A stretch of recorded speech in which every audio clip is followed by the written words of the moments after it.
It's the Sean Widmer Podcast. It's a journal by someone that just really doesn't like to write. Good morning for me. What's going on for you whenever you're listening to this, the Wednesday edition of the podcast? I'm recording this very early on May the 28th. I do not know how long it will last today because I think I'm on borrowed time as my kids are sleeping. I'm also in one of those modes for you YouTube people where normal humans approach today, and if someone called them, you would get the I'm not turning my camera on. I'm not turning if it's a Zoom meeting or a Teams meeting, they're saying I'm not turning my camera on. I mean, I literally just woke up. My eyes are puffy. I've got the eyes already anyways here in Lexington. The allergies have hit like a ton of bricks, and I am feeling all of that in my eyes. I'm interested in, because I'm making a trip this week, I'm interested in if my allergies, as I head back up to the Pacific Northwest for a couple days, if they will go away, if my allergies will disappear for a little bit, and I'll feel the freedom of fresh Pacific Northwest air. But that's not what we're talking about today in the podcast. Today we are talking about a night that I experienced this week that I need to bring up. We're going to talk about a stop it. Hey guys, stop it. We need to talk about that a little bit, and then we're going to get into some comments. So those are the things coming up today on the podcast. Thank you for tuning into the Sean Widmer Podcast. It means a lot to me, very much to me, in fact. And thank you to those who have left comments, either over at seanslife.com or on Spotify or on YouTube. I forgot to look at YouTube to see if there's comments there, as we're going to get into them today. I'm in a great mood today, just FYI. We will probably touch on that at the end as well. I'm great mood today, but let's start here. I had a day on Monday. It was Memorial Day, and my wife disappeared in the morning. She took Huck, and she and Huck were off and running. And Olivia Woods and I are hanging out the house, minding our own business. And all of a sudden, my wife gets home and she goes, "I got some stuff," which is normally, it's for some reason, if you're married, you can tell the tone where when you're told something by your spouse, "I got something," and there's a specific way they say it, you realize that your day has changed. Maybe your life has changed, and you need to tread carefully out to the vehicle that's in the driveway to find out what's coming into the house. In this case, it was about 6 vegetable plants, a bunch of flowers, and 2 gigantic blueberry bushes. So we are now gardeners here at the Widmer house, and we spent Memorial Day digging stuff up and planting things. My wife was very excited about it. I personally am very excited about it. I love this kind of science experiment, but there's some problems that come with this, because we have some planters in the backyard that the previous homeowners had left here, and one of them grew mint. We didn't know what was in it, and last summer this mint sprouted up out of it, and it was kind of awesome. And we were like, "Wait, that's mint. We can use it for stuff." What? We don't know, but all we could think of is mojitos. That's all we know that mint has. I'm not a gum maker, so at that point, I'm kind of out of what mint is used for. But we had mint there, and my wife's like, "We can grow stuff here." So we got in the mindset we needed to do it. So we cleaned out these beds, this garden bed. We also have the previous homeowners left a 4x6 garden bed in our backyard. So my wife went out, and she went to the plant store, food before it's food store. I don't know where you buy a cucumber stock or a cucumber plant, but she bought like a cucumber, a watermelon. Okay, yeah, watermelon plant. There's a green pepper in there. There is like 3 other things. I didn't do a great job of paying attention to those because I mainly just held my breath going, none of these are going to work. We aren't lucky enough to have that happen. Then she got like a garlic chive clove or something like that, and I don't know, some cilantro, or I don't know what it was. And then these 2 big blueberry plants. But it's funny because you go to the store, the garden store, and you're like, what grows here in your area? And they are going to tell you everything does.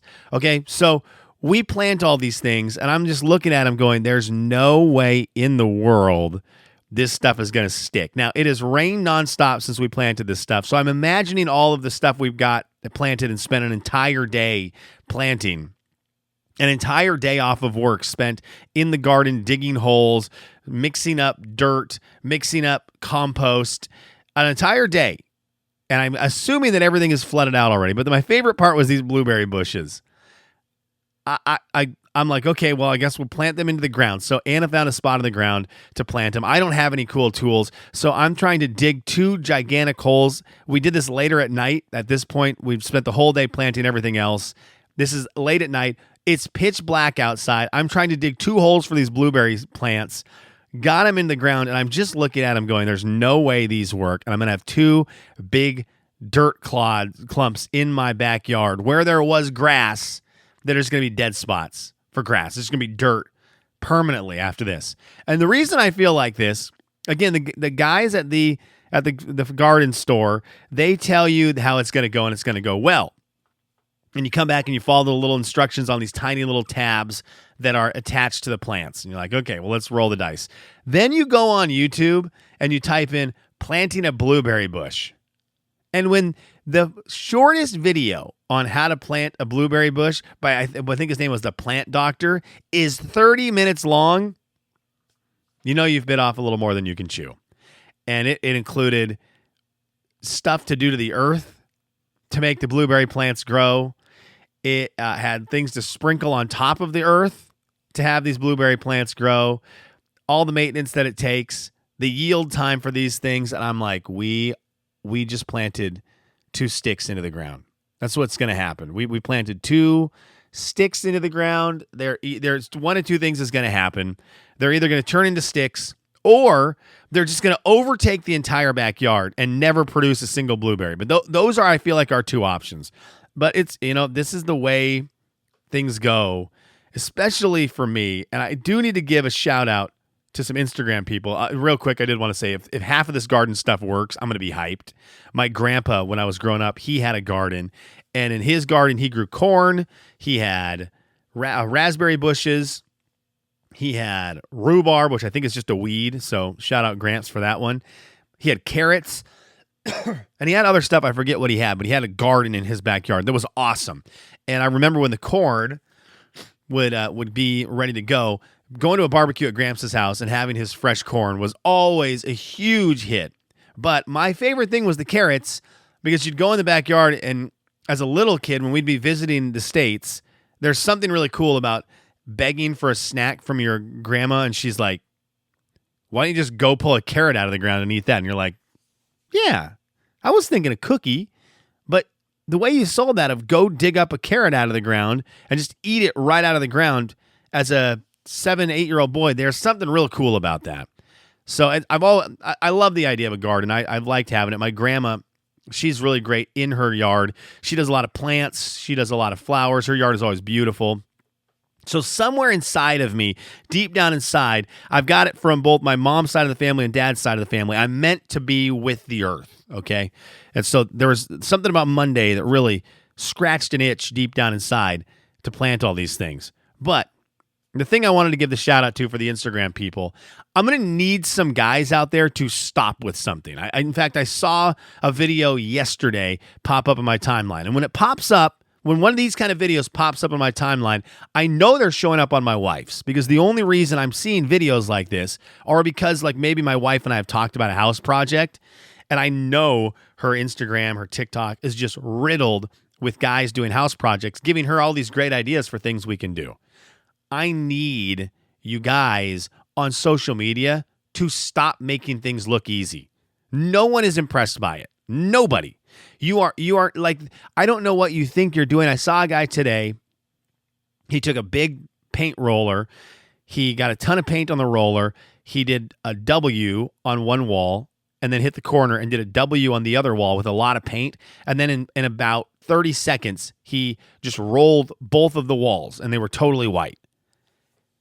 And I just thought, the amount of people who don't need to be seeing this right now are seeing this is going to break up relationships, because husband is going to wake up and wife is going to say, look, this guy repainted his dining room in 1 minute. You could get this done before work today. And 7 hours later, when one wall is painted and there's been a paint spill all over the ground and divorce papers are actually attached to the second wall that need to be painted, you're going to be like, why did that guy do that? Shelving units. I see it with shelving units. Guys are like, this is the only anchor you should ever use. And then they put a shelf on a wall in less time than a TikTok or reel takes to watch. So we're talking, a 30-second clip, and they got these shelves on the wall. They've got 2 of them. And then I grab a drill and I put a hole the size of a golf ball in the wall. The anchor goes through it into the drywall. So now I'm out an anchor. I've got 1 anchor left. So now I'm trying to hang this shelf up based on 1 anchor and then a bunch of other screws directly into the drywall. It falls off 20 seconds after I get it on the wall, or the second you put something on it, and Bob's your uncle. I just need I need everyone to slow their roll on showing off craftsman project skills on social media. None of the guys are impressed by it, and all it's causing is anyone else to think that it's possible to do things easier, and it's not. Do you see me out here posting videos of how easy it is to make a podcast? No, because I would hate for your wife to wake up today and go, honey, I need you to go to the basement right now and set up a microphone and record me 15 minutes of something amazing. I would hate to put you in that situation. All right, let's move on to the next and last. Are we going to do, is it the next and last thing? Is this Mike Kelly's What Are You Into? What are we doing today? I can't find, where are my buttons? Where are my buttons at? There's my buttons at. Kelly's What Are You Into? On Saturday night, we had an opportunity to head to a small little town here in Kentucky. Small little town where my mother-in-law is from. Awesome. It's a great place to go. I'm a big small town guy. I'm a big outdoors guy, even though here in Kentucky, the outdoors makes my eyeballs bleed. But we went down to her extended family, and they had what was called Burgoo Night. So I get hyped about these kind of things. And I'm going to look up what Burgoo is. Burgoo is Kentucky's most famous stew, usually made for big gatherings. Burgoo dates to before the Civil War, and as legend has it, was invented by a French chef. Burgoos typically have at least 3 different meats and plenty of vegetables such as corn, okra, and lima beans. So it kind of is a vegetable soup, but it's got, like they said there, 3 different meats. And it was very interesting to me because these kind of nights, for me, I love. This is right down my wheelhouse. You're going to cook something in a big pot that's made for a lot of people. I'm going to be in on that event every single time. But there was something weird that happened with Burgoo Night. Because I would say for the most part, people were like, oh, the Burgoo Night. The activity of getting together with family was super enticing and fun, and everyone was excited about it. But the night was named after the thing that most people there were like, are you going to actually eat the Burgoo? Like, they didn't like it. Now, for me, did I like it? I went back for 3. I had 3 bowls of it. I think I was the only person who went back for, I know I was the only person who went back for thirds. I might have been the only person who went back for seconds. Everyone else was kind of knocking it, which I don't understand what happened there because I loved it. I wanted a 4th bowl, but I went back for the 3rd one. No one else was doing, everyone else had eaten a bowl of it. Well, for the most part, people had a bowl of it. I don't know if they ate it, and they just stopped. And there was a bunch of it. There was a whole pot full of it. And I went back for seconds kind of skeptically because I had not eaten lunch because all day I had thought, we are going to this event called Burgoo Night. I need to be hungry. And so I finished my first bowl. Everyone else just kind of was done. I'm like, well, I'm going back for seconds because I prepped my body for a night of feasting. Went back for a second. It was delicious. Went back for a 3rd. And I was like, I'm going back for a 4th until I looked around and everyone's kind of cleaning up the table and they've moved on from the food. And I was like, okay, very, very interesting. But I loved the Burgoo. Now, I say all this to say, I love a night where you can make something very big in a pot. And I've been part of some really good ones, okay? One of the nights that I had that's like one of my favorites is a shrimp boil, crawfish shrimp boil. I think we did shrimp. I think it's supposed to be a crawfish boil, but we would do shrimp in Washington. Our buddy Steve is from Louisiana, and if you don't believe me, call him. You listen to his accent for half a second. You're going to wonder who you called at first. You're going to say, why does this guy have a 509 number? Well, he's from Louisiana at heart and by body. Moved up to Spokane when he was an adult, and we love Steve. And Steve and I forget what his buddy's name is. Doggone it. I feel bad not remembering. They do a big shrimp boil twice a year, and it is awesome. They've got a big, maybe 10-gallon bucket that they cook up a bunch of veggies in, potatoes, carrots, onions, all sorts of veggies. This sort of a seasoning, and they cook that up, and then they also cook up a bunch of meat. They get shrimp, a lot of shrimp, some sausage. I feel like there was something else in there. And then the best part of it is they have a huge 8-foot table. They put a bunch of plastic wrap on and just dump it all on the table. The corn, and you just walk by and grab a helping of the food. And it is a legendary night, and the food is amazing. Now, that might be my favorite big pot night that I've participated in because of the event, and it was pretty big. But the most tasty one was when my buddy Rob Sacre, also shout out to Louisiana, half of his, I think it's his mom's side of the family. No, his dad's side of the family is from New Orleans. Excuse me, Louisiana. And he would do, what did you call it, Rob? What did you call it? A gravy cook? I forget what he called it, but it was a ton of meats that he cooked all day, slow cooked, in this big old cauldron. And all of the juices would leak out of all of this stuff that he cooked and make this thick gravy that this meat sat in. And I don't know how Rob ever, this is the stuff he loved eating, and I never will understand how this is what he ate and he turned into an NBA player. Will never make sense to me. This man should be 400 pounds. But if you know Rob's, an absolute machine. 7 foot, pure muscle. I would go over and have, anytime Rob cooked, I would go over to his house for his big cookouts and gain 30 pounds. And I was like, what? How are you like this right now? How are you a lean, mean, slam dunking, sometimes machine? He is, though. But that was the best of the big pot items that I would ever eat when Rob would do his gravy cooks or whatever he called them. They were so, so good. And it makes me think, at my age, I'm 43, I'm getting up there. I need to solidify one of these. And I think it's going to be the shrimp boil because it seemed to be the easiest one. But I need to incorporate in my life the once a summer or, kickoff fall on a college football Saturday, the shrimp boil. And you just have a bunch of people over. They come into the backyard. You throw a bunch of food onto a table. You say, hang out. Sorry, can you tell it? Still the year of sickness. 2025, the year of sickness. Allergies and a lingering cough. It's a great time to be alive. But you just invite a bunch of people over to the backyard, do a big boil, have people bring their own drinks, maybe bring some breads. I don't know, what do you put with the shrimp boil? All I can think of was bread. Hey, bring some bread. What a weird thing to ask someone to bring. Hey, can we bring anything? And the answer you're expecting for is a dessert or chips, right? When you go out of your way to say, can I bring anything to somebody, you're hoping the answer is no. Then you're hoping the answer is drinks. Then you might be like maybe chips or a dessert. But if they hit you with, hey, bring some breads, it'd be kind of weird. So that's what I want to do. Bring your breads. Bring your own beer. Bring your own breads. BYOBs. I want to get into it, though. All right, let's wrap up the podcast. I see kids stirring on the baby monitors. I wanted to read some comments from the last couple of weeks that we've got here, our last couple of episodes. We're going to start with this one from Jeff over at Sean'sLife.com. When discussing who should raise the 12th man flag for the Seahawks, Jeff said, I would not mind seeing Washington's own Sydney Sweeney raise the 12th man flag.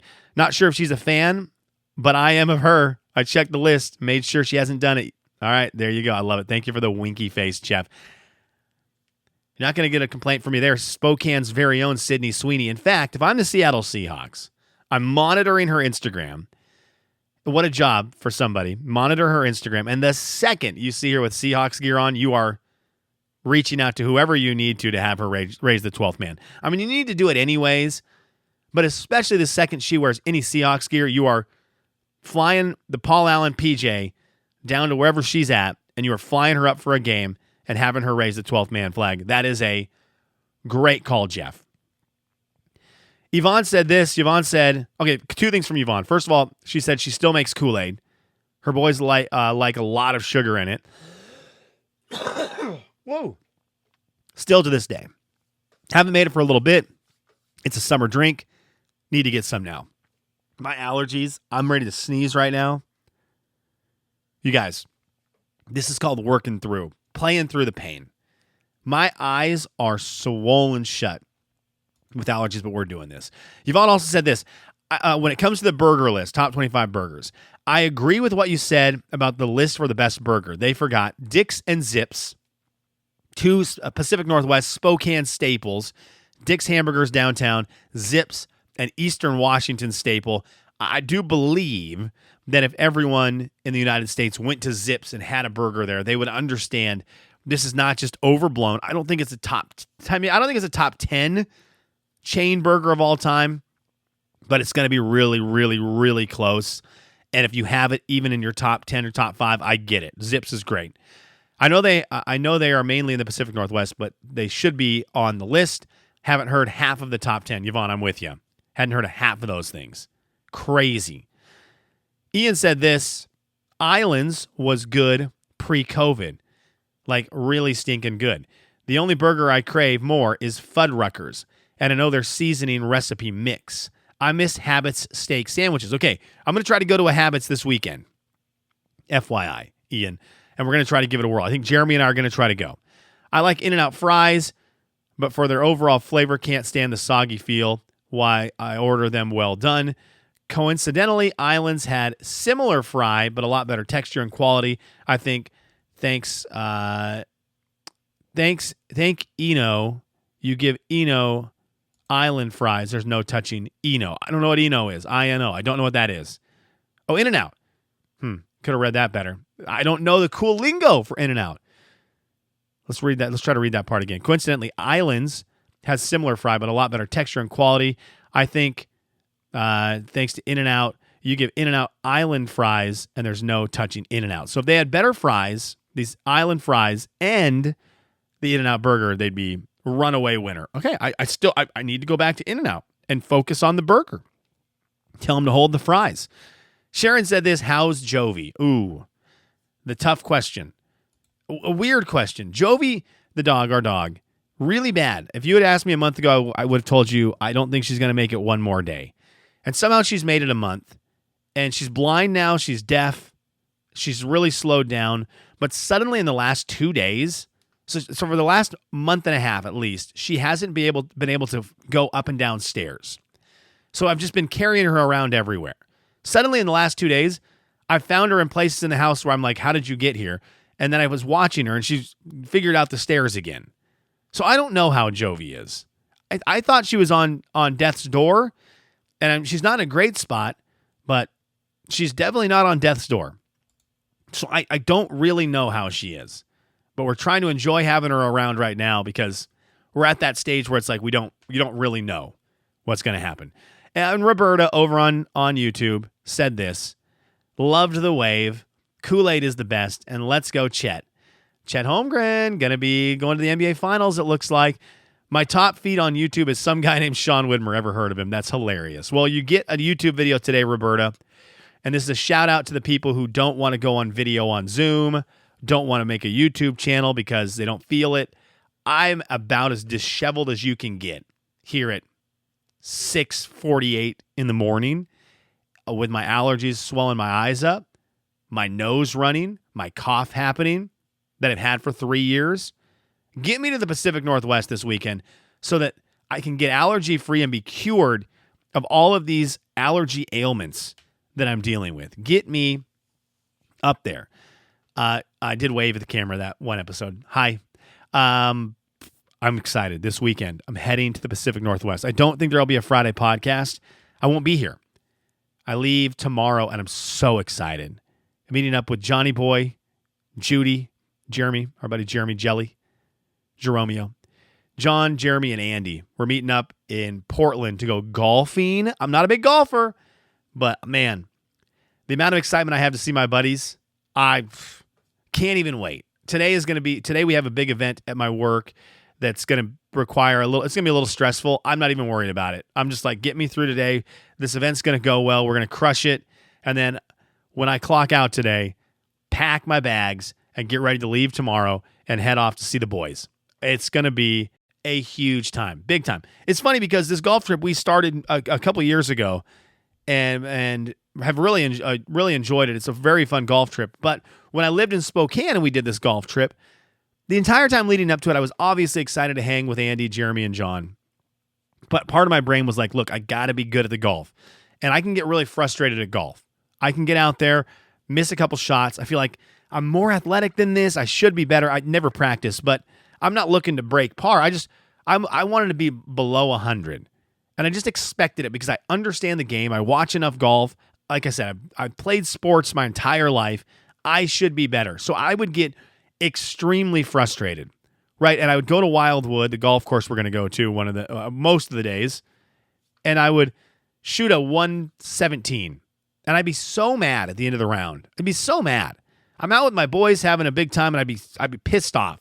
I'd be like, let's go back and let's run it back. I need to shoot under 100. And so that was always my mindset. So the trip was always great, but part of it was always ruined by my mental state with golf.